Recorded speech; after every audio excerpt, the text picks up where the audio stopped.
All right, class, it's time to show off what you know about the oceans and continents by labeling them correctly on a map. Here we are at our first assignment page, and it's called Putting It All Together. It's time to show off your knowledge by completing this assignment, and there's going to be a video once I finish recording this showing you how to do it. This is the video. So when you click this assignment, it'll take you to the assignments page. There's a brief description of the goal of this assignment. And down here, I would like you to click this button and it'll launch a new window.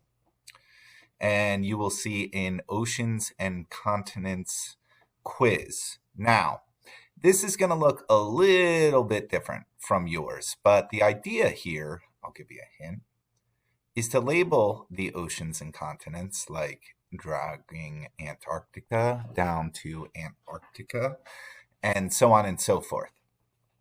I want you to do that for all 7 continents, all 5 oceans. They don't have to be exact, but they should be pretty close.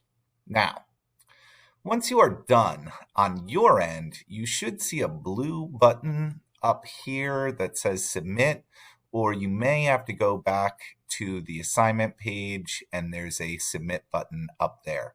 You would click that and then you are finished. If you have any issues with this assignment, please send an email and let me know. Thank you. Good luck.